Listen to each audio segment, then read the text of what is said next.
ப்ரெக்னெண்ட்டாக இருக்கும்போது அவங்க வயிற்றுல பேபி இருக்கும்ல அது வந்து ஏதாவது ஜெனட்டிக் டிசார்டர்ஸ் ஐ மீன் இப்போ சம்டைம்ஸ் பேபிக்கு வந்து எக்ஸு ஒய் அப்படின்ற 2 குரோமோசோம்ஸ் இருக்கும். எக்ஸு வந்து ஃபீமேல் சொல்லுவாங்க, எக்ஸு ஒய் வந்து மேல் சொல்லுவாங்க.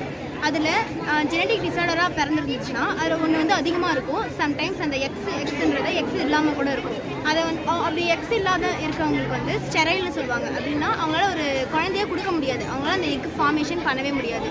ஸோ அப்படி இருக்கிறத வந்து தான் நம்ம வந்து ஸ்டெரைல் சொல்கிறோம். அப்படி இருக்கவங்களுக்கு வந்து சிம்டம்ஸ் இருக்கும்.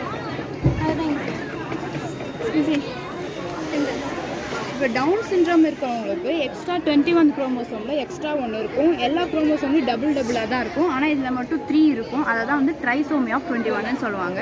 இதோட சிம்டம்ஸ் வந்து அவங்களோட கண் வந்து நீல கலரில் இருக்கும், கை வந்து பெருசாக இருக்கும், நாக்கு வந்து ஒரு ஸ்டேபிளாக இருக்காது, மாதிரி சுட்டையாக இருக்கும். அதுக்கப்புறம் ஜா வந்து ஒழுங்காக கரெக்டாக இருக்காது, கையும் இப்படி தான் இருக்கும். நெக்ஸ்ட்டு வந்து கிளைன்ஃபெல்டர் சிண்ட்ரோம். இதில் வந்து எக்ஸ்ட்ரா ஒரு குரோமோசோம் இருக்கும். அவர் சொன்ன மாதிரி XY வந்து மேல் தான் இந்த குரோமோசோம், ஆனால் எக்ஸ்ட்ரா ஒரு எக்ஸ் குரோமோசோம் இருக்குது. XY வந்து மேலனால அவங்க மேலாக தான் பிறப்பாங்க. ஆனால் அவங்களுக்கு வந்து எக்ஸ் இருக்கிறனால ஃபீமேலோட கேரக்டர்ஸ்லாம் இருக்கும். ஃபார்மேஷன் ஆஃப் பிரெஸ்ட் ஃபார்ம் ஆகுது. அதுக்கப்புறம் அவங்களோட குழந்தை பெற்றுக்க தன்மை இருக்காது அவங்களுக்கு.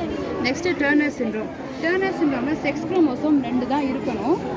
2 இருக்கணும், அது ஒன்று ஆப்சென்ட்டாக இருக்குது. அதனால இவங்க வந்து ஃபீமேல், எக்ஸ் மட்டும்தான் இருக்கிறனால இது ஃபீமேல். அது இவங்களுக்கு வந்து என்ன ஆகும்னா பிரெஸ்ட் வந்து ஃபார்ம் ஆகாது.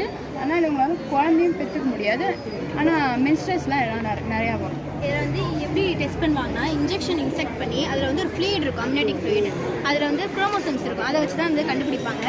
அதை இன்ஜெக்ட் பண்ணி அந்த ஃப்ளூயிடை எடுத்து டெஸ்ட்டுக்கு அனுப்பி அதுக்கப்புறம் அதில் என்ன டிசார்டர் இருக்குது அப்படின்னு கண்டுபிடிப்பாங்க. இதை ஏன் பேன் பண்ணாங்க அப்படின்னா அந்த காலத்தில் வந்து பேபிஸ் வந்து ஃபீமேலாக இருந்துச்சுன்னா அப்போ கருவிலே அபார்ஷன் பண்ணிடுவாங்க. ஸோ அதனால் வந்து அப்போ பேன் பண்ணிட்டாங்க. இப்போ வந்து இது எதுக்கு யூஸ் பண்ணுறாங்கன்னா ஜெனட்டிக் டிசார்டர் கண்டுபிடிக்கிறது அது முக்கியமாக யூஸ்